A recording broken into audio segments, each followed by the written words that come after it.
Good evening, everyone. Welcome to the Tuesday, October 18, 2022 Urbandale City Council meeting. I will call the meeting to order and ask Nicole to take roll call, please. Blake? Here.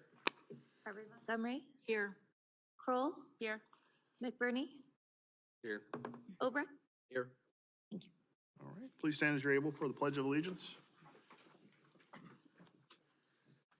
Pledge allegiance to the flag of the United States of America and to the republic for which it stands, one nation, under God, indivisible, with liberty and justice for all.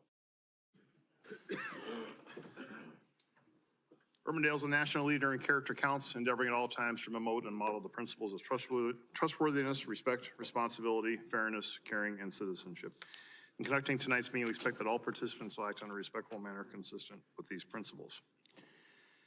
Item 2 is to approve the agenda. Is there a motion and a second, please? Motion by Blake. Second. Second by Kroll. Discussion, please vote.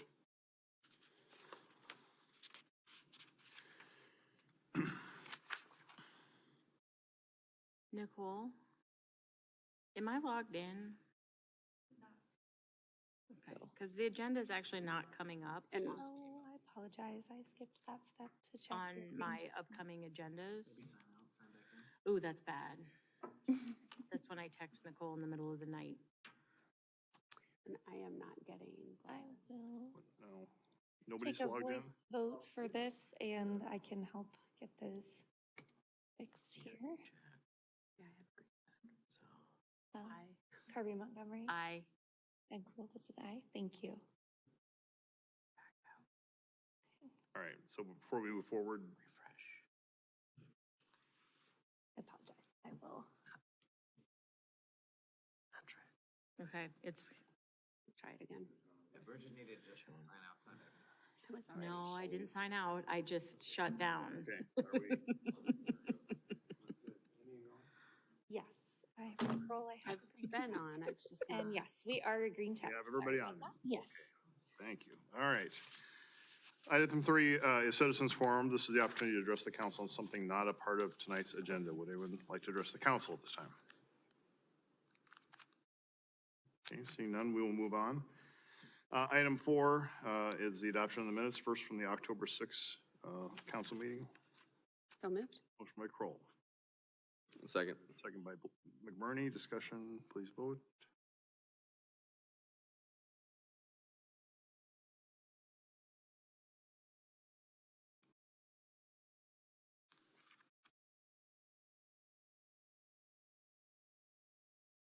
That passes. And then from the October 11, 2022 Lunch and Learn, So moved? motion by Kroll, Second. second by McBurney. Discussion, please vote.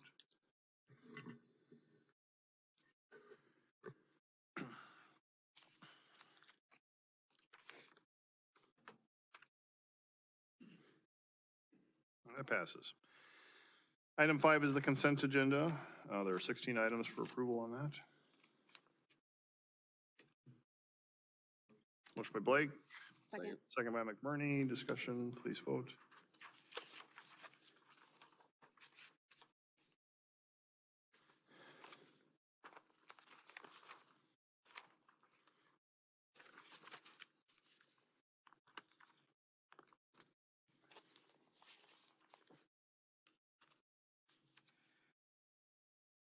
Somebody that in?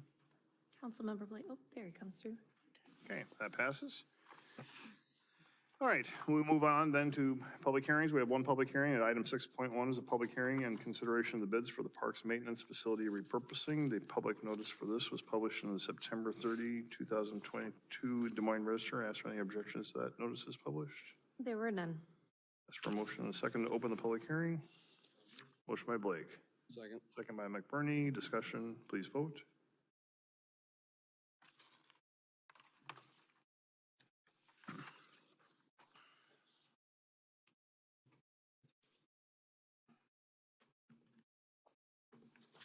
Okay, that passes. And to introduce this is our Parks and Rec Director, Jan Herkey. Jan?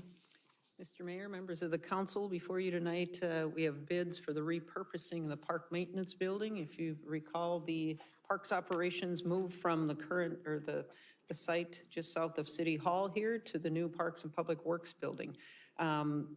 Before we get into the bids, I'd love 3-minute opportunity to show you what the overall master plan is for the site, and then go into what the bids are for the first phase of this. So this is a multi-phase project depending on funding and timing and so forth.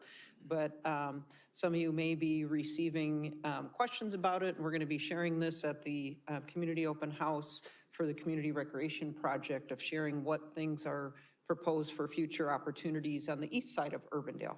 So just in case you get questions on that, I wanted to show that to you. So this again, just south of City Hall here. So the current park maintenance building are these two facilities here. There's the old wellness center, or the old house is located right here. So for future phases, in the CIP, when you get to that in the next couple months, this is going to be called the Indoor-Outdoor Mini Recplex, Recreation Miniplex.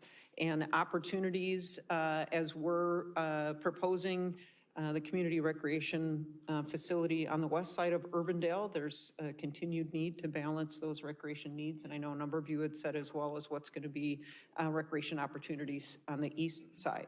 So again, these are the two park maintenance buildings, the two garages. This area right here would be an opportunity for recreation space, for programming, indoors from fitness classes to educational classes. This building right here, which is the other garage, is planned for recreation space. It could be an indoor playground, it could be a court space.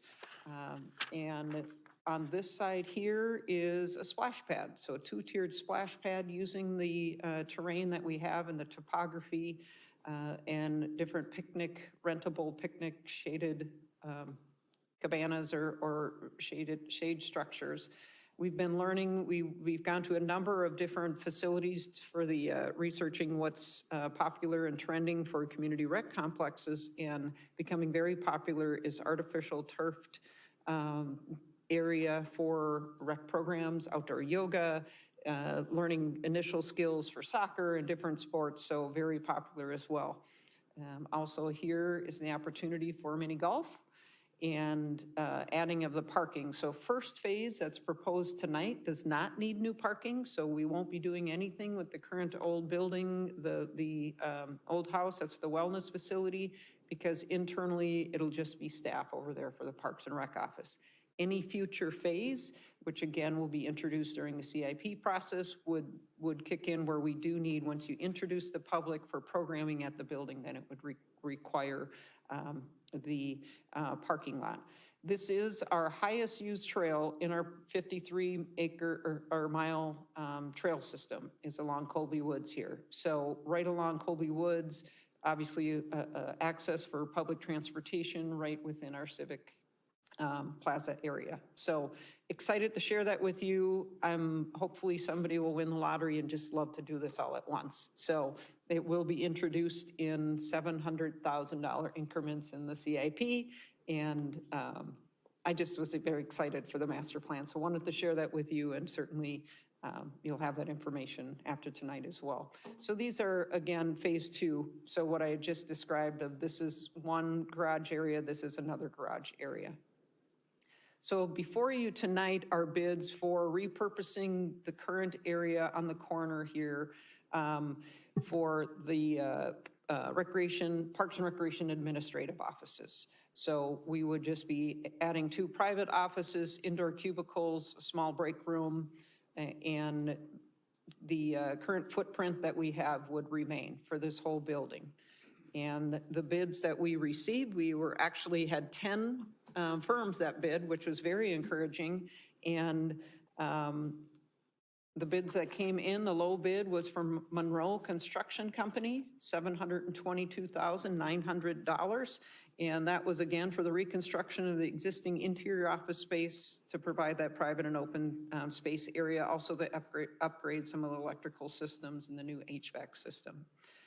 During the process of determining or what we were going to do with the building, The first question about 1.5 years ago was, is it structurally feasible to keep that building, or were we going to have to demolish it? It was determined to be physically feasible, but we did defer some of the maintenance of that site until we knew if we got bids and what could be done with the design plan. So what's proposed funding is the $700,000 in GOB funds, and the remaining funds would could be covered out of the building maintenance funds from the deferred maintenance that we would have been doing at the facility. So I would be happy to answer any questions you might have. Jan, can you go back one slide to that picture? Where is the door access for the public? Oh, okay. Right here, and so this is where the current entrance is for the park maintenance. So this is the parking lot, and as you come into the facility, so this is right off of Colby Woods Drive and going to McDonald's Okay. on this site. So I can show you on the third slide here. So right now is the entrance as you're coming in to the library. Okay. And the entrance is right here. So same entrance, we're just gonna open that up, make it obvious that this is the entrance for Parks and Recreation. Okay. That's kind And- of where I was getting at. Absolutely. And then the existing house is going to stay. For the time being. Right. So until- is there anything happening in that house right now? I've heard rumors that there's a wellness center in there, but I've never, Yes, it's an actually- employee wellness center. Okay. So we have a few pieces of equipment. Okay. There's not a lot of jump training doing in the basement because it's 7-foot high ceilings in the basement. So Okay. we have free weights and some equipment in there. Okay. That's used for city employees. and so that would stay. And is that about where those trees are and that middle Yep, parking? It's right about in this Okay. area. So this would be that would come down, and then we'd add the parking here. What phase would moving or getting rid of that house come into? When we did the parking lot. Okay. Because we'd obviously need to introduce the parking lot here. This is, right now, this area by the library is green space, so this would be as you get to the amenities here, we want to make the outdoor amenities this to be the entrance for the splash pad and so forth. And like out on this side, we're gonna have outdoor access restrooms, so you could do this community room, rent it, and still have access to splash pads, so birthday parties and community events and things like that. Well, I think this is a great vision. Time and money. So how many 700,000s are we going through for the full master plan? Probably 4, depending on, again, it just depends what bids and so forth. The one with the parking lot, you're probably not going to get a lot of improvements with the facility once you do the parking lot. But it just depends as what you as a council view as the highest priority. The indoor, probably at least one of these would need to be done because you'd want the outside restrooms for these type of amenities. So if somebody's at a splash pad, they're not coming wet through the building, and there's outdoor restroom access. And then going back to the office space piece. So who's getting which office at this point? My office will be smaller over there than it is here. No. So this office would be the director's, my office. This would be the rec superintendent, Molly's office. So just 2 enclosed ones, 4 cubicles. The receptionist on here, this is our workroom and break room. This would be a conference room that in future phases could be split. So the next phase includes opening this up where you have a break room and a conference room on this side, so that could be rentable space as well for meetings and so forth. As you can see, that then will be built now, so it could be broken into 2 more private offices if that's the desire at that time. And I guess, and as your staff is today, who doesn't get to move into this? Everybody in the staff right now that is in our office. So we have our administrative specialist, a recreation specialist, a rec coordinator, Molly, rec superintendent, myself. Okay. So the Derek Zarn, our marketing director, will be staying here at City Hall. And again, where City Hall's at capacity, so that initiated this, proposal. And the proposal is that this will be winter work and it'll be done by May 15th. So by the 4th of July, I'll be going full circle. 24 years ago, I started at the old Wellness Center, and for 7 years, that was my office. And now we're going full circle and we're going back over there, so. AJ's happy. I won't be pestering him quite as often, walking down the hallway.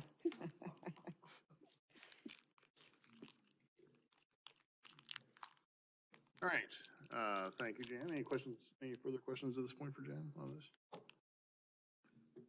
All right, we are in public hearing on this item. Would anyone like to address the council on this item, either for or against? Seeing none, then I'll ask for a motion to close the public hearing. So moved. Motion by Kroll, Second. second by Carberry Montgomery. Discussion, please vote.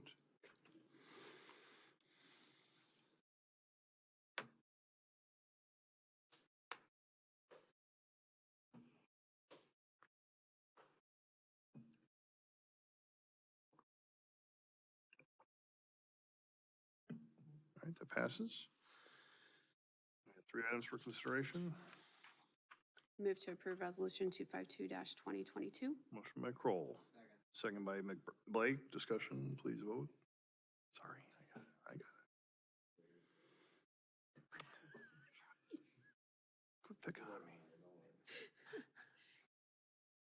That passes. I move to approve resolution 253-2022. Motion by Kroll. Second by Blake. Discussion, please vote.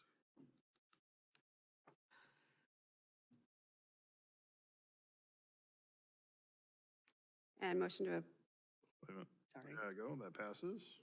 motion to approve resolution 254-2022. Motion by Kroll, second by Blake. Discussion, please vote.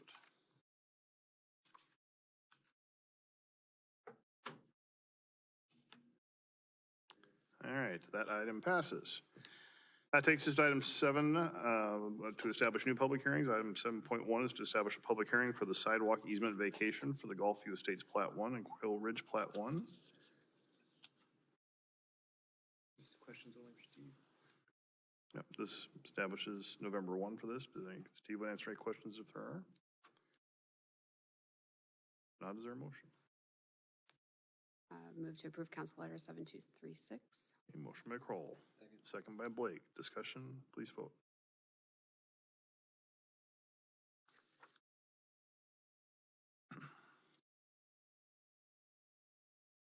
Okay, that passes. Item 8, planning and zoning items. First is item 8.1, which is the Fisher property item, which was deferred from the October 6th meeting. The public hearing on this was, has already been closed. But Steve, did you have anything additional you wanted to add at this time, or? Nothing to add unless you had something. I was out of town, so I wasn't at the last meeting. But my understanding was the public hearing was closed, but you all wanted to defer making the decision. John and I are here and can try to answer any questions you might have. All right. So we have, I'll make a motion to deny the request to amend the conditions of rezoning. okay, motion to deny by McBurney, Second. second by Kroll. Further discussion? All right, please vote.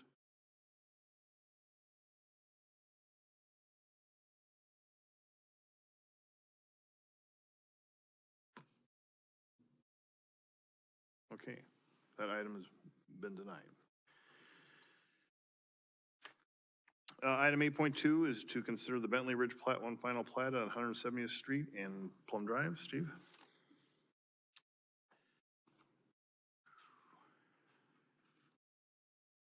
Okay, another final plat, building some more houses. There we go. This is the area of the plat. 170th Street here, the Radiant Elementary here, so we're north and northwest of the school. And let me go to the actual plat drawing, which is, there we go. So this is probably the easiest way to show it to you. This is the cover sheet, but it shows everything in total in terms of what's being proposed. This is about 93 acres of the total 213 acre Bentley Ridge project. This proposes 89 single-family detached lots, and so you can see where all of those 89 lots are here. The school is immediately south of Plum Drive here to the south. Again, this is 170th. And so there's a couple of different streets that come in.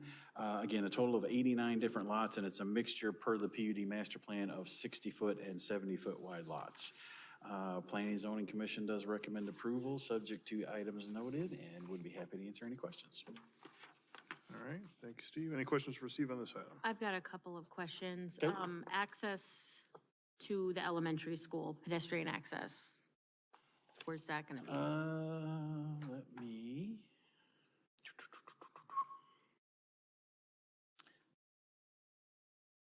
I was thinking it was on this sheet. John, do you remember off the top of your head where that was? Yeah, I was gonna say. You wanna, can you show me? Come here, Dean. Come here and show me, Dean. These are your drawings anyway. Dean Rogier with CDA, 4121 Urbandale Drive. So there's access all the way along Plum Drive, sidewalk along here. If you're talking about the future access, that is south of this plat. If you're talking about the access to the west of the development, that's to the south of what we're platting now. So everybody that's in this first phase will access on the north side of the school along Plum Drive. So it's been a while since I've driven this. Well, so you can turn into Plum Drive to get into like the bus area of the school, I think, can't you? Correct. So somebody that builds on lot 80, there'll be a sidewalk to get them to the school. Correct. Okay, Yes. okay. Yes, That's Plum. my biggest question, is that we make sure there's pedestrian access because the school's already there. And then I guess for Steve, from our conversation last night on commercial retail nodes, I was thinking that these outlots here, I think, were what we had previously identified as potential commercial. Yep, so the outlots that are shown, this is outlot X, which is more single family. This is Y, which is townhomes, and Z here in the corner is the commercial portion of the PUD. Okay. And you talked about that today? We did. Okay, With the great. consultant, yeah. Met with them for quite a while, actually. Okay. So, yes. That's my questions. Any other questions or comments? And then west of this property, is there a creek out here with Waterford that we eventually got to deal with a crossing of some type? The aerial photograph is probably, let me go back to that. So would at least this development be the end of the line in essence until we do Waterford? Yeah, I mean, we're still trying to kind of figure out what that looks like. Obviously, when you get Waterford Road out through here and find out exactly where that's going to cross the creek. There's also an outlot here for future development. We were originally thinking that could be park ground, but that was denied at the time that we were talking about it. It's probably going to get developed from the north when all this comes through. So yes, we'll have to figure out where the road comes through, where that crossing is going to be, and exactly what parkland is going to look like when this property up here develops, and if we ever end up annexing this particular property, because today that's not in Urbandale. So we will need to figure that out ahead of time, but that's on our radar.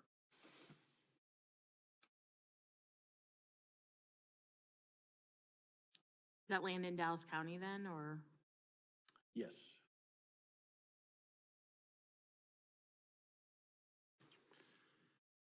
Oh, yeah. All right, any further questions? No, is there a motion?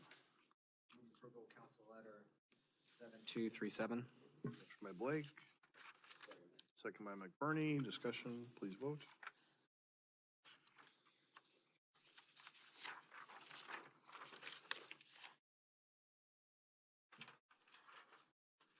Okay, that passes. Item 8.3 is to consider the Walnut Crest Townhome Site Plan at 4475 to 4545 156th Street. Steve? So this is a property, this is Meredith, this is 156, this is the existing come and go, existing car wash and the existing retail building.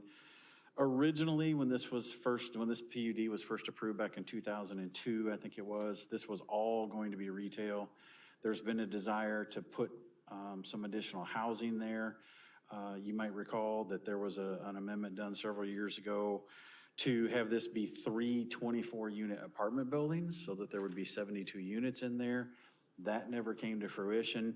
Now it's under new ownership, and the request is to come in with 40 townhouse units. There was an amendment to this PUD that was approved back October 6th, and so now this is the site plan for those townhome units. So it's 3.42 acres. The density is about 12 units per acre. There are 2 8-plexes and 4 6-plexes to come up with the 40 units.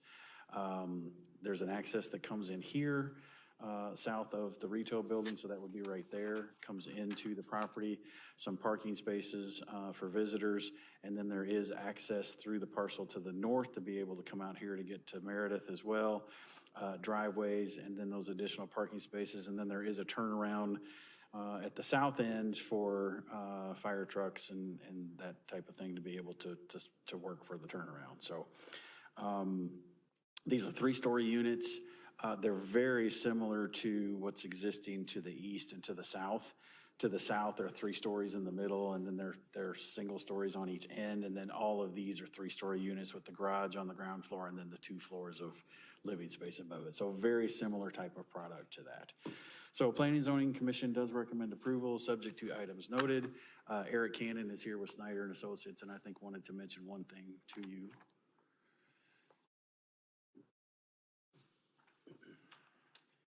Mayor, members of the council, Eric Cannon, 2727 Southwest Snyder Boulevard.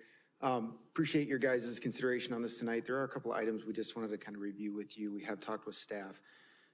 One of the items that they have pointed out that they would like to see here is that the project is designed and developed to public standards. It is a private street, which typically we have with townhomes. So one of the things they're asking for, traditionally we would do site plan drawings on these. It'd be plan view labeled. When we have subdivisions, we have the plan and profile drawings. They're asking for plan and profile drawings on the site plan for the private stuff. Now, we understand the intent of this, and based on what staff's telling us, that direction's coming from council. I believe the intent here is to build them to public standards. So that's 7 inches of concrete, 12 inches of prepared subgrade. So it performs like a public street from a maintenance standpoint. It has the integrity and the long-term performance that you want to see. Townhomes are different because they are very dense. So you have a very small corridor that you develop in here. So they are asking for crown streets, which typically you do to control stormwater when you have a large cross-section of right-of-way. Here, we typically will try to single slope the street just because you don't need intakes on both sides hydraulically. So when you crown the street, it's going to really force you to add about 6 or 7 intakes here that you don't need from a stormwater standpoint just to get the crown of the street. So that's something we would ask for some consideration on. And really the drawings to put them to a plan and profile on a public design standard. I mean, I can tell you no other communities require that. It's just another level of input that gets brought to the table here. So it's something that my clients asked me to bring to your guys' attention and ask for your consideration tonight. It's something we have talked with staff about. I kind of did give them a heads up here. So happy to answer your guys' questions that you guys have. But everything else we're in agreement with as far as kind of the nuts and bolts of this thing. So thank you. All right, thank you. Steve or John, you want to comment on that? Glad to. Good evening, Mayor, members of council. Maybe to give you a little bit of history, this goes back over 20 years ago that council did direct staff that when we did townhomes, the intent was to treat it just like a single family resident. It was not supposed to be considered a lesser development. We hold it to the exact same standards as a single family residential development, which means the crown streets, the public improvement drawings. Prior to that, there had been some concern that, again, townhomes were treated as a lesser development, weren't built to the same standards and didn't have kind of the same longevity or, had issues later on. So again, it's been in place for a long time. The staff has basically been directed to treat them like a single family, even though they're townhomes, and follow all our same public improvement standards that we require with a single family development. Okay, thanks, John.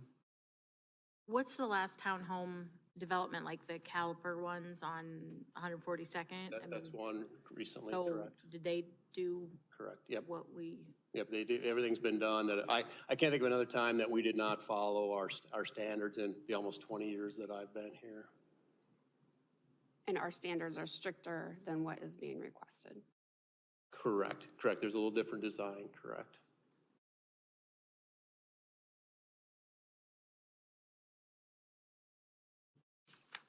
So, and just because I'm not very proficient in the differences, what would be the impact of shifting over to his suggestion? Like, what would be the pros and cons of that?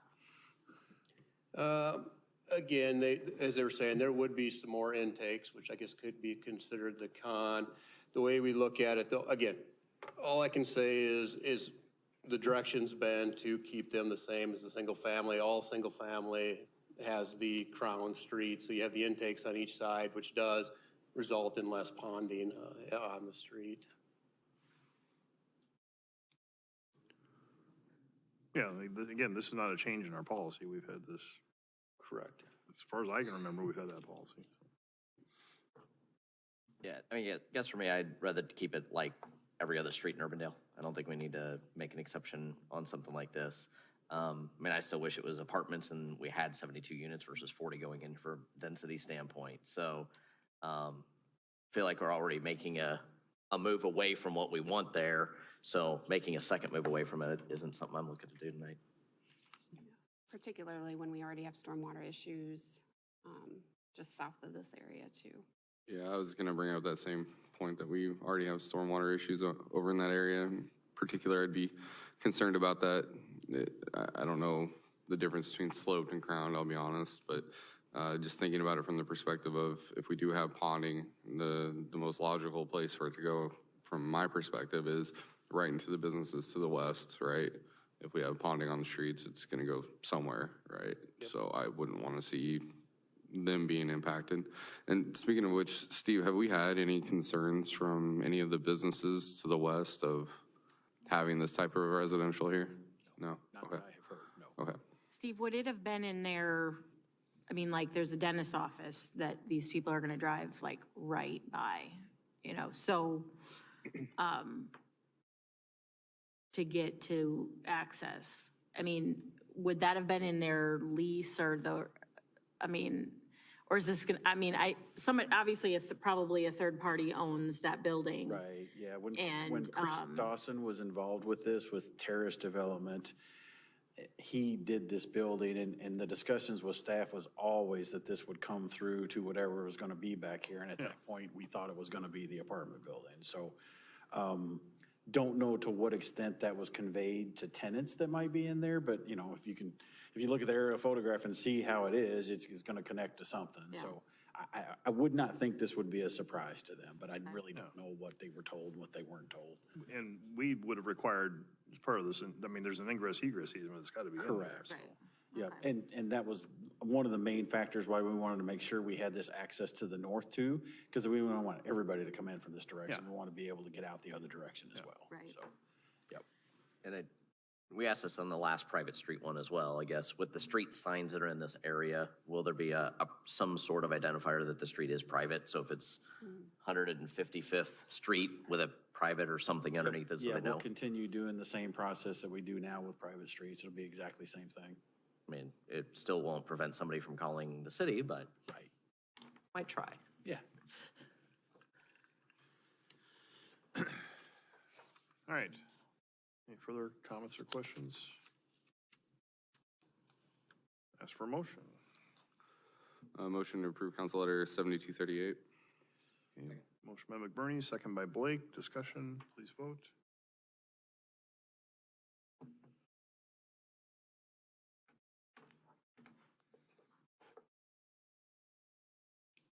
All right, that passes. Thank you.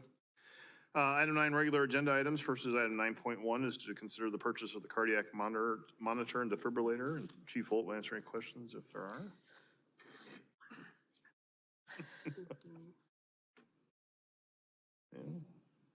I'll move approval of Council Letter 7214. Okay, motion by Carberry Montgomery, I'll second it. second by McBurney. Discussion, please vote.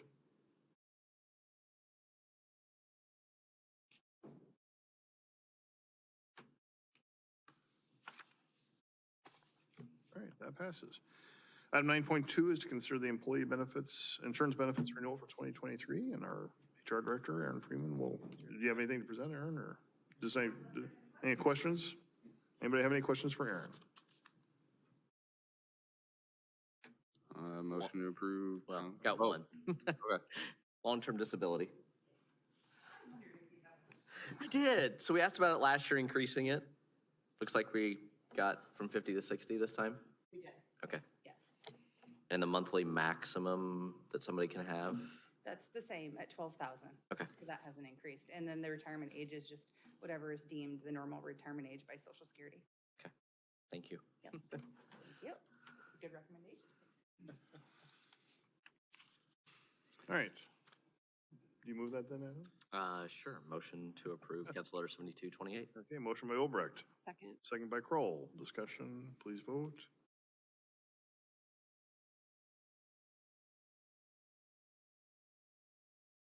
And that passes.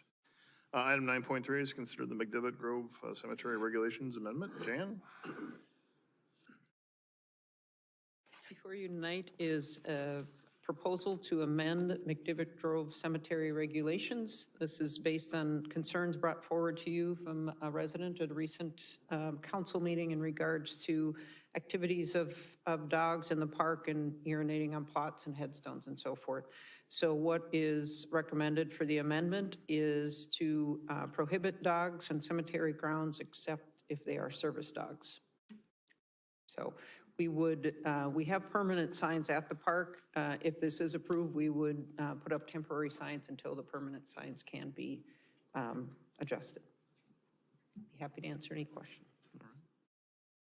So would it just be simple as no dogs allowed in cemetery, the signage?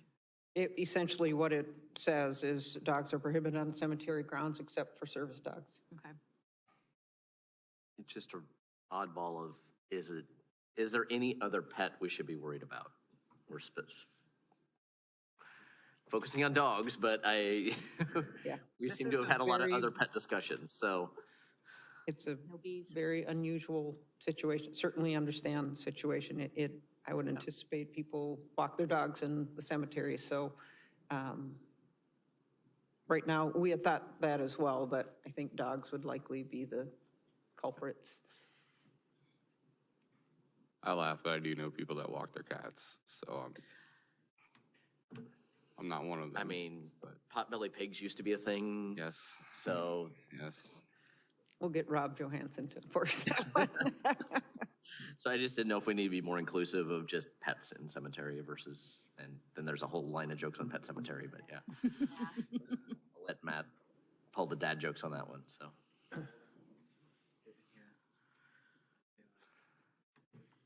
Okay. Move to approve Council Letter 7239. I'll second it. Motion by Kroll, second by Carberry Montgomery. I think he's got a good second there. Any further discussion? All right, please vote. I just appreciate the quick action that was taken based on the complaint. Yep, thanks, Jan. Appreciate it. Now you can go to Spain, right? Friday? Okay. Good luck. Item 9.4 is consider the Lions Park Master Plan, and Scott Hoke, our Assistant Director for Parks and Rec, will present this. Scott? Thank you, Mayor and Council. Again, Scott Hoke, Assistant Director for Parks and Recreation, here to kind of start the agenda item in regards to the Lions Park Master Plan. We're very excited about this process. A little bit of background in moving forward with the master plan.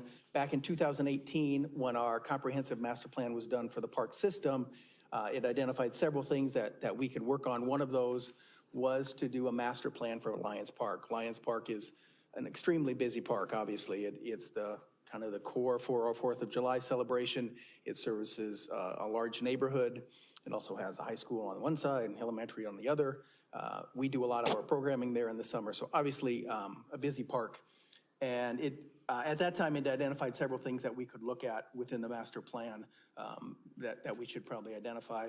When Patrick comes up here with Confluence, he'll share. Again, we looked at that, but we also went out again and said, well, you know, what are we hearing from the residents and the neighbors and stuff? We took that under consideration, but wasn't the main focus. Fast forward a couple years to last year when we started looking at replacing the wading pool that we removed with the splash pad. We said, well, we need to do a plan for the splash pad, but we want to make sure we put it in the right location, something that makes sense for the potential growth of the park. So that is when we did an RFP to find a firm that would help us with that process. It was a competitive process, and Confluence was chosen at that time to help us navigate through that process. So I am going to turn it over to Patrick to explain what we went through as part of this, and then we will be around to answer any questions as well.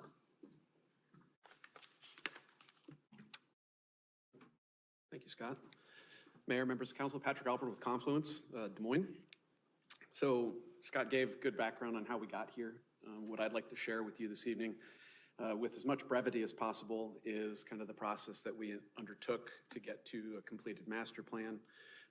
We began the project with these 4 design considerations at the forefront of our thinking: respect tradition, enhance the civic identity, provide inclusivity for all, and accessibility is another way of thinking of that, in addition to overall universal design concepts, and then present a master plan and future design and construction for this park that is both lasting and timeless. Our process really began with some listening sessions, stakeholder interviews, on July 19th and July 21st, respectively. Parks and Rec staff, PD, Fire, Public Works, Community Development, some members of council, the 4th of July committee, and then on the 21st, we met with another group of individuals from the school district, Friends of the Park, park commissioners, Lions Club members, and then immediate members from the surrounding blocks to the park. And really the intent of those sessions was just to ask questions and to give people an opportunity to tell us what they liked, disliked, what they would like to see or not see going on in the park. Subsequent to those meetings, our team went back to the office and conceptualized 4 different schemes for the park that kind of took all of what we heard in those listening sessions into account. The reason that we did that is that we had forthcoming public meeting, and we wanted to make sure that we had some graphic, some information that people could respond to in addition to just asking preferences on imaging. So with those 4 concepts, we had a public open house at a Whittern shelter, had approximately 30 people come in and participate in a visual preferencing exercise, a dot exercise many of you I'm sure have participated in the past. And then we gave them an opportunity to kind of consider these 4 concepts for the park. After that meeting, we came back and kind of distilled that information, met with staff again, and distilled down to 2 concepts that we felt were the most feasible moving forward. Took those to Parks Commission, kind of shared what we had learned in our listening sessions and with that public input meeting, and then got input from commission staff, or commission members, excuse me, and with that, went back to the office to develop the plans more fully, and then subsequently vet them with staff. So what you're going to see are really is one plan, but phased. So we're going to share this interim or intermediate phase plan, and then I'll also share the long-term vision for the park. Coming out of those public input meetings, a couple of things came to the forefront. One, we need a splash pad, but obviously that was already in the CIP and coming forth, which kind of spurred this whole endeavor. So we knew that was coming. Our focus in trying to understand the long-term vision of the park was to determine initially, does the splash pad go back where it once was? Or is there a better location for the splash pad in the long term that would then incite additional change to the park that might be more substantial than really what you see here. Secondly, a lot of feedback from the public that there's a need for shade in the park, and as a result of that, strong emphasis on preserving mature trees on the site, trying not to take too much away in an effort to bring new amenities in, and then to understand how the recreational amenities that are there currently are being used, whether they're underused, overused, we need something more. So we came away from the initial phase, so that I don't overlook it as it's staring me right there in the face. The softball field is obviously the big question because it's used by the school district, owned by the city. It takes up almost a quarter of the site. We went into this planning process not treating that as sacred, wanting to really investigate whether or not the park could be something more in the long term if softball went away. We were respectful in our meetings with the school district and asked them if they had a long-term vision for what might happen with softball. And to be fair, they said, well, we don't have a vision yet, but we understand that this park could live at some point in the future without softball there. So they were very open to that discussion, and they were very considerate of Parks and Rec's desire to look at this as a long-term plan that may not include their facility. Moving forward, it's likely that they will study at some level where softball might move to, and that this park has a future with softball not there. Fair. So we maintain, in the intermediate phase, we're maintaining the existing softball field where it is, and we're maintaining the Wittern shelter in the corner where it exists currently. Those are kind of your two biggest programmatic elements in the park that we didn't feel that in an intermediate phase could immediately go away. Softball's more obvious.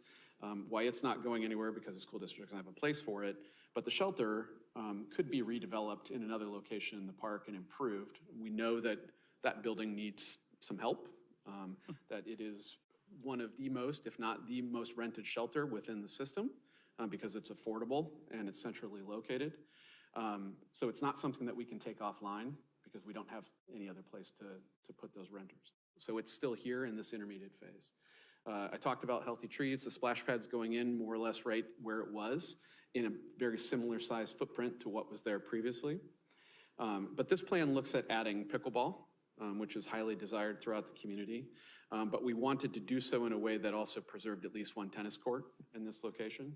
So while the location of pickleball and tennis is very close to where it currently sits, there is a shift and a need to rehabilitate that existing surface. So this plan removed the building that the Lions Club uses for storage. We had discussions with them about what Parks and Rec might do to provide additional space for them in the future, and then builds new pickleball and tennis courts in the approximate location of the existing facility. The other thing that we looked at was expanding the playground, providing some newer and updated amenities while preserving the quality equipment that currently exists, phasing out the stuff that needs to be phased out, and then replacing the current play surface with a poured-in-play surfacing that has better fall protection, is more durable in the long term, certainly more costly up front, but overall much better facility for children from the neighborhood and the community that are using the space. And then adding to that what we call schoolyard games that you see here in the plan, which is just like it sounds, it's gaga ball, it's tether ball, it's foursquare and those sorts of traditional schoolyard games, but removed from the schoolyard itself and placed here in the park. So it's additional facility that the district can use when needed, but more importantly, it's facilities that summer camps can use, and other neighborhood programs that use the space, as well as just community members with children that are using this park facility. And then finally, a lot of discussion about this during public input sessions was the need for more space for food trucks and additional parking along the perimeter of the park edge. So along Prairie Avenue on the south side of the park between Lyons and Olmsted, we've replaced the parallel parking there with head-in parking. So it increases the number of parking stalls overall, but also provides additional space, particularly during 4th of July and other community events, where you can bring in food trucks and have some additional function on that south edge of the park. And the prominent feature in terms of pedestrian circulation and otherwise, I'm sure you see a lot of concrete on this plan. Our focus was to provide a central promenade through the park that really gave good access for people during 4th of July celebration and other community events, provided for accessible options or routes through the park. If you've been out there recently and tried to get to a picnic table shortly after rain, there's no good way to do it without getting muddy or wet because there's not sidewalks that connect all those things. And we really wanted to focus on connecting the amenities that both exist in the park now and that are proposed here in the plan with sidewalks that were fully accessible and provided options for walking routes and other recreation around the park. I'm going to share with you here a few illustrations that we prepared. Just kind of give you an overview of what the park looks like in this intermediate phase. So in the upper right-hand corner, you can see the existing softball field. You can see the existing bandstand is still there. The Centennial Shelter, which is kind of hidden behind the tree in the upper left-hand corner of the image, remains. But we've added to that another shelter of similar size just to the east of it. And then you'll see here in the middle of the facility, a new dedicated restroom and open-air shelter that is both rentable, but provides for restroom access for users, particularly on the eastern half of the park. And during 4th of July events and other community events, having additional restroom space is going to be critical to the overall Where the function. hand is that the open part? It is. The open part is on this west side, and then this lawn that you see here between pickleball and these 3 new basketball courts is a space that you can set up a tent. You could do cornhole tournaments and other types of events out in that space. And we've even considered that rather than doing that in natural turf, it's possible you could do that in artificial turf as well. And I think Jan touched on that with the mini recplex, how that's becoming a more desirable amenity to have. Looking in the opposite direction towards the school, just another view of it. And then a little closer to eye level, you get a real sense of how that promenade snakes through the park and kind of wraps around that back edge of the existing softball play area. And then what we're looking at in terms of pickleball is to do 4 dedicated courts on the west half of the surface, but on the east half of the surface you do tennis, but also have that striped for an additional 4 pickleball courts. So with an 8-court facility, you can hold a legitimate pickleball tournament here if desired. And you can see that we've also included bleachers and shade structures and other amenities to make spectators more comfortable. This is a view of the basketball looking back towards that open air shelter, and that is a combined shelter and restroom. Lots of different seating options included. And then the splash pad. During our public input and including the online surveys, we got some pretty decent feedback from respondents on the type of splash pad features they'd like to see. And so these illustrations kind of represent what we heard from the community in terms of what was desired. And in all cases in these illustrations, we've done our best to represent the existing trees as well as possible. So you're getting a pretty good sense of what this might look like long-term. Some new playground equipment, net climbers, updated play structures while preserving the more current modern features that are there now. Okay. Extended phasing plan. The big move obviously is to get rid of softball and look at what happens in its place. And in this concept, the idea was that softball goes away and we construct a new shelter facility. We've sized this facility to be very similar to the rentable space in Whittern as it currently sits, but we've included 2 of those spaces connected with an open air cover that can serve also as a stage. If you were to have a band in the park, you can use that lawn area for that event, and that space between the buildings becomes kind of the staging area and then performance space looking out over the park. In that northeast corner at the intersection of 71st and Aurora, we've got a civic plaza with public art that becomes very visible for traffic along Aurora. It becomes kind of the doormat or the front door, if you will, to the park from the north. Welcomes people in from the district side of things, but becomes that public face of it. And then with immediate access to the new shelter, it's nicely configured for capturing attention for people passing by. Obviously, the intermediate phase stuff stays the same, and then where the Whittern shelter was in this phase, that goes back to landscape and slightly more expanded park or playground area. Otherwise, all things remain the same. So some views of that and what that looks like. You can see the expanded lawn area that you get from the removal of softball, even with the inclusion of a dual shelter facility, really opens up that corner.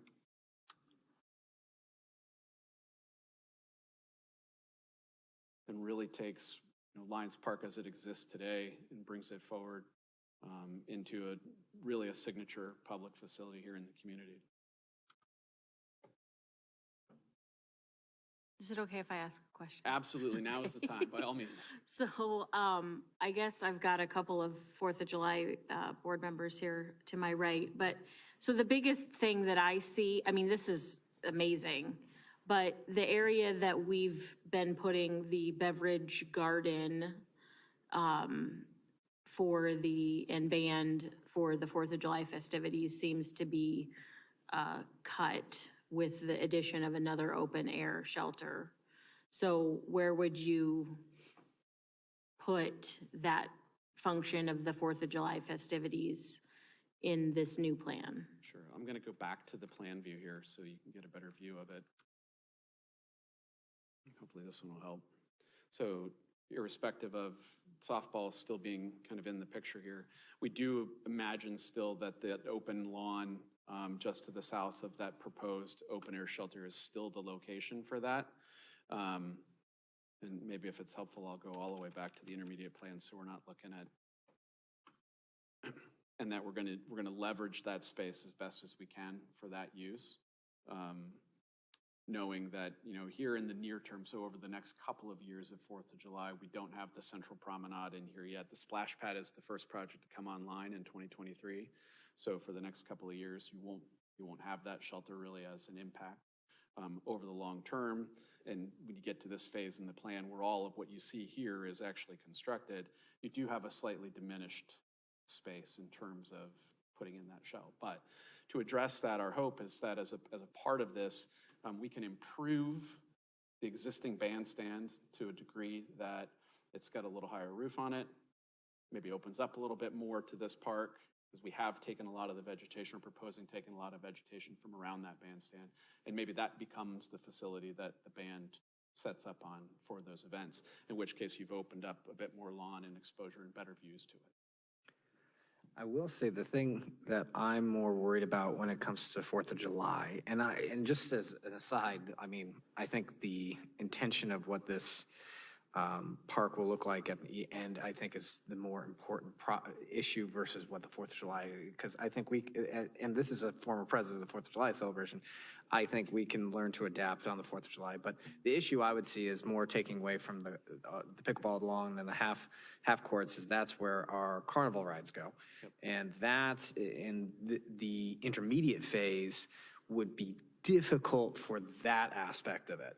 I think the final phase, where you have the lawn on the other side and the softball field's gone, I think that's a workable solution. Which begs the question that if we're moving forward with this, there is a part of me that's like, let's be aggressive and take that softball field out as quickly as possible so we can accommodate.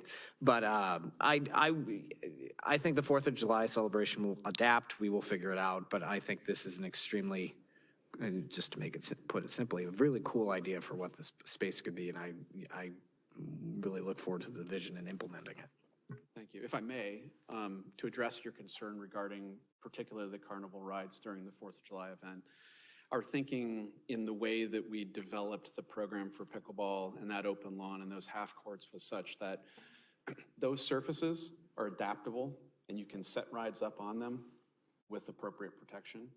So while in plan it looks as though that space is occupied and can't be used for the carnival, we fully expect that the adaptation to that space will be simply to protect those surfaces and still erect those carnival rides and be able to use that space during 4th of July, with certainly impact for 3 days to those amenities and park features, but they're impacted anyway.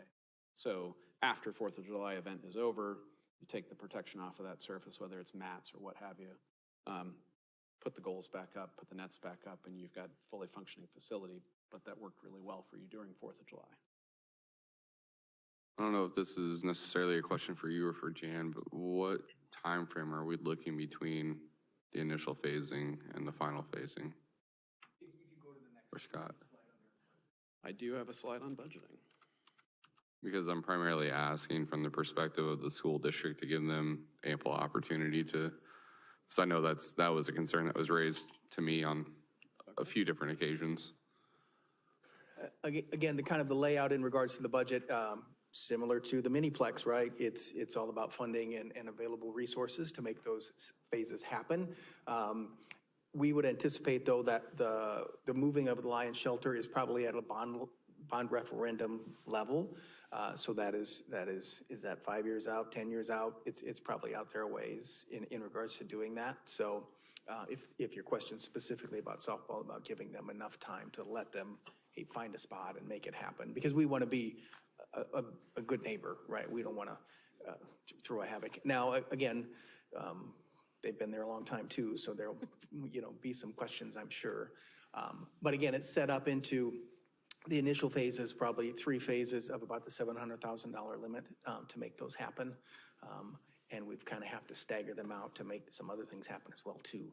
So AJ loves Parks and Rec, but he doesn't love it that much. So is that $700,000 fighting with the $700,000 for our Parks and Maintenance facility over here too?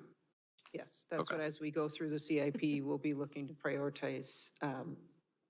And of course, when I'm in the next few weeks, as internally, we're looking at prioritizing, and obviously for all the streets, bridges, everything else. But yes, these are all part of the CIP process. So, and as Scott had mentioned, the bond referendum, from the very beginning, we met with the superintendent, activities director, the school board president during these stakeholder meetings. And timing, in all reality, if we have their bond referendum next March, there's other we're talking 10 years out. So we certainly don't want that to complicate any discussions of our community rec complex, but also in all reality, as we get to that stage, is it absolutely for sure? As you all know, in master plans, things adjust and things are fluid, but when this is a 20-year plan, all options need to be discussed, and that's exactly what we shared with the school district of, this needs to be discussed, but is it going to be in the next 5 years unless somebody wins the lottery and first park maintenance and this or vice versa?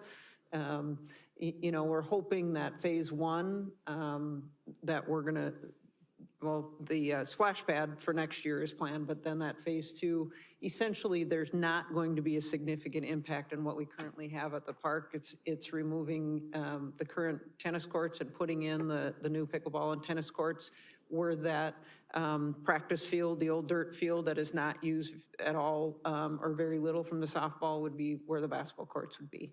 So not a lot of significant changes until you get to that phase 2 where we, do the parking and things like that. But in discussion, certainly, I've heard a lot as well from the school district and people that are very tied to that softball field. In all reality, I don't want to say for sure when, but we're talking when the shelter needs to move is when likely that would be tied to the softball field and bond referendum.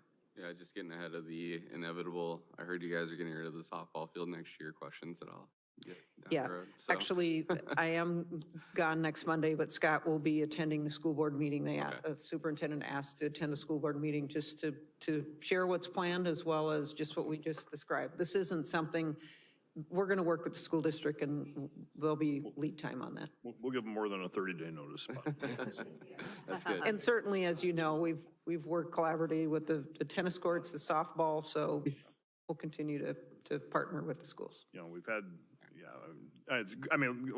legitimate good question, Larry, but I think, again, I think the history with the school district and the city, we've shared a lot of facilities back and forth, so I think, we certainly want to be cognizant of that and work it out and have a plan that works for both the school district and the city, so. I also met separately with the school superintendent on a number of items, and I raised this issue, and just as Jan said, this is a master plan concept. It's multiple years in the future. We recognize the value and the importance of the field, but she also recognized that as the needs of the city has changed and the school has evolved in their activity levels, that they're going to be respectful of a working relationship that addresses it for both entities. Otherwise, I love the plan. Anything that adds more pickleball courts is 2 thumbs up for me. Jan, what do you think the lifespan of the shelter is? Chuckling, Scott. It's a cement block building with a roof that can be re-roofed. Yeah, Scott said about 10 years ago. No, we continue to maintain it to the level that we can. And as Scott said, in all reality, that's going to require a bond referendum, anything over $700,000. So, but you can continue to Band-Aid it. Keep it safe and operational for our community. Yes. Yes, And I know this is kind of irrelevant, but I think I had heard that the the preschool this is the last year for the preschool Good 10K. operating there? Not that I'm aware of. Oh, okay, Oh, that, The that would teachers have have been what I been heard. working probably, I've been here 24 years, probably 20 years, a number of those teachers, so they're retiring. Okay, But but the yeah, the preschool will programming continue there. at Okay. our Parks and Rec preschool program will continue to be I held there. misinterpreted whatever I read then. I guess for me, the promenade piece is the part that I'm most stuck with of, it's a lot of concrete through the middle of area that is, when you drive by there in the summer and spring and fall, there's a lot of little kids soccer, football, open grass is what they need, not cement. So why does I guess the sidewalk that connects everything, not enough for access to things? And what's wrong with getting your shoes muddy? There's nothing wrong, obviously, with getting your shoes muddy, and I'm a big advocate for soccer, certainly. We really looked at this as trying to balance the civic nature of a park in the center of town against the amount of open space and open rec area that you have, not just here, but elsewhere within your park system. And trying to determine where that sweet spot is as far as what other facilities do folks have to go and play soccer versus what do we have in this community as a signature central park element that is the host of not just one community event, but an opportunity to host multiple community events. That this is connected to the school district and functions as the place for the 4th of July celebration for however many years in the past and for however many years in the future, definitely drove a part of that decision-making, because that central promenade can serve multiple purposes during that event, but you can imagine that at that width, it provides access for emergency vehicles. It also provides opportunity to set tents up along it and do farmers markets type events, not necessarily your farmers market, but it provides multiple functions beyond just being a wide swath of concrete through the middle of the park. So it was deliberate in terms of its size for those reasons, knowing that, yes, you can still go out here and kick a ball. You're not probably going to have a soccer practice in this park necessarily as it's shown in the plan, but we've got opportunities to do that elsewhere.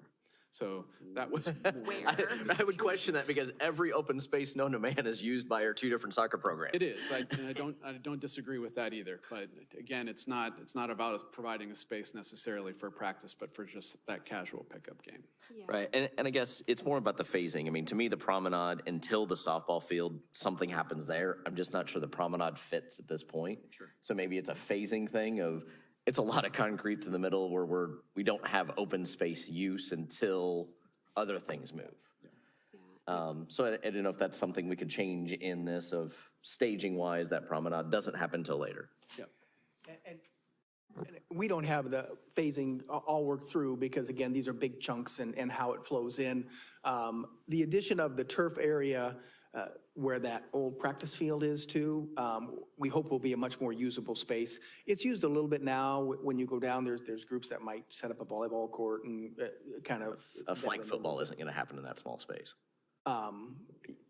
Yeah, you might have a small practice for the littler kids, could fit in there. Because I guess I'm guessing that lawn is maybe 15 foot wide. Oh, no, that's Down by the half courts, I guess is what I'm thinking you're talking about. Where the open air shelter. Between the pickleball and the half This lawn courts. between pickleball and the half court is probably closer to 40 or 50 feet wide. Yeah. You know, we've had a winter hockey rink too from time to time that the Stars have put up for us, so. And that's one that's been moved now. We can move it down here. We have moved it down here, but. So I guess it's more, how do we not have, in the phasing process, is not cover everything with cement? Yeah, and I mean, I would echo that. I'm probably the one who actually is in this park year-round more than anyone as I look at where people live on the council. I mean, when I look at this, I think about how often I go by this space. I see groups using this space, a lot of pickup games, a lot of pickup catch, frisbees, volleyball. My son pointed out, actually today, I showed him this. He's like, Mom, what about the Asian students who use this space for volleyball? And I was like, I have no idea what you're talking about. You know, I'm also find myself behind a wheelchair. So I can appreciate that. However, I also recognize Like you have to balance those two pieces. And you're absolutely right. There's very limited space. We don't know what will happen with Jensen. I mean, that's the only other park in our area. And so if kids aren't at Jensen, they're at Lions.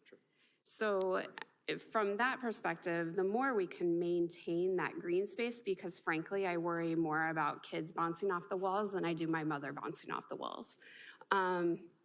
So I think it's really important as we develop the space, let's leave it as flexible as possible. And frankly, to me, that means not putting a cement promenade in the middle of it. I appreciate the idea of being able to do a farmer's market. We also have a Bucks Arena that's going on. You know, we have potentially other spaces that we might be able to utilize or around the edges of this park as well. I appreciate a good farmer's market as well. So yeah, I agree with Adam in the sense of I'd like to see less concrete. And really if we can put our lawn areas together so it creates more flexibility in usage of space, I mean, I think we would be better off in the long run. But this is much better than it is currently. We get control of the softball field. Then the promenade would never go in my mind. Say that again? The promenade wouldn't happen unless the softball field is out and the shelter's moved. I mean, I just think in the intermediate stages, it takes up way too much for what's there. Because that's the area right up in through that area next to the softball field. That's where all the pickup games happen. That's where the flag football happens. That's where the soccer happens. And so shrinking that space down to unusable basically for all of those activities is what I would think we don't want to do. Mm-hmm. I would be concerned about that as well. I will say the 10 boys that were at my house were really hoping that we could get a full basketball court in here over the weekend, but that's a different conversation 10 years from now. And I guess the second thing is on the splash pad side of things. I've seen some artistic splash pads that exist around versus kind of more the whimsical, colorful stuff. I know Grandview Park has one, Nolene Plaza's a splash pad, what the State Fair did with Pella Plaza, so forth. Is that something in the bid process that potential designs could come in as more of an artistic splash pad, not just a blue, red, yellow thing? Correct. So that will be our next phase. Once we get kind of this established, our next step will be to go out and get a design firm to help us solidify what's going to be part of that splash pad. And that is a lot of what we heard from the input process of having it, I mean, something fun and something interactive, but not necessarily the bright, flowery, really tough to look Something at in the every day. winter still looks like a piece of art. Correct, yeah. Looks as good when it's off as when it's on, yeah, so.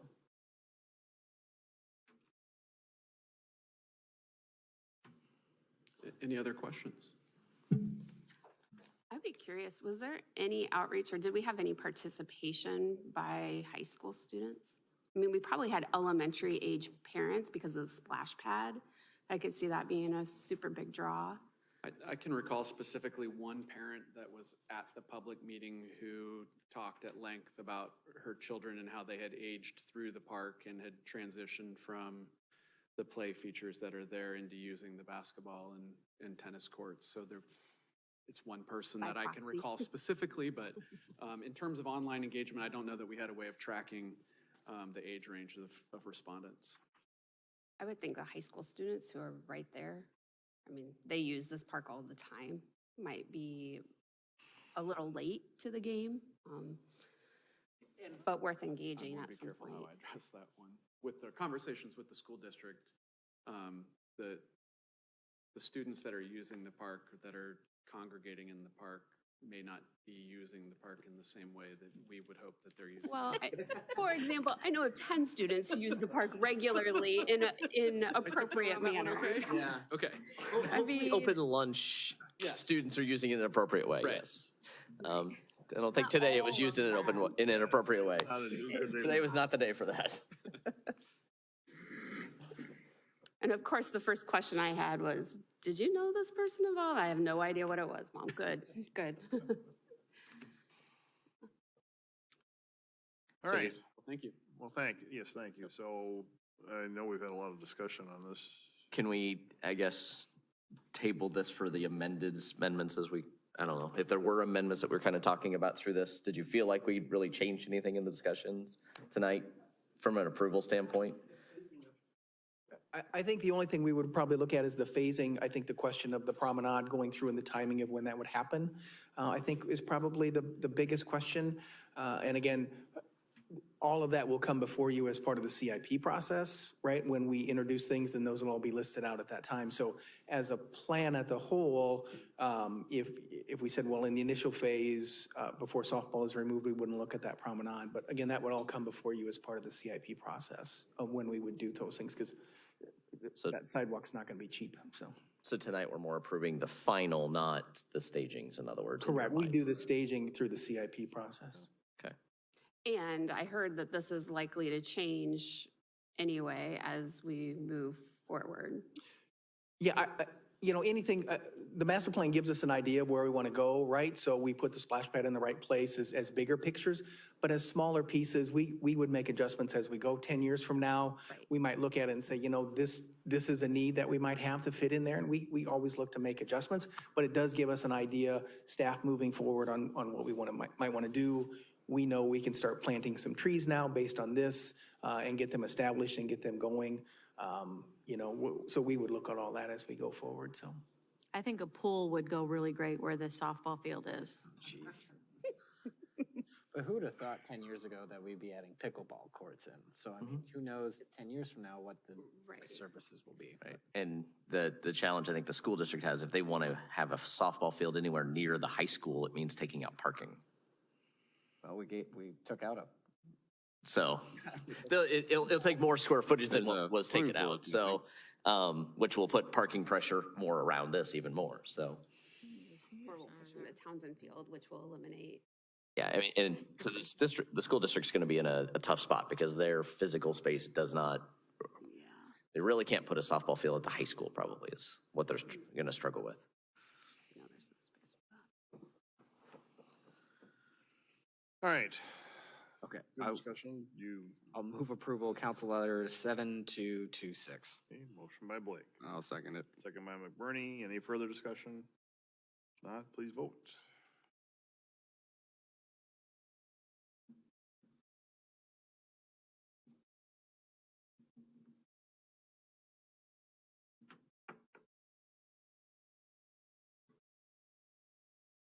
All right, that passes. And, as we said, it gives us somewhat of a blueprint, but it certainly is not going to be the way it is, as we know that with other master plans we have as well, so.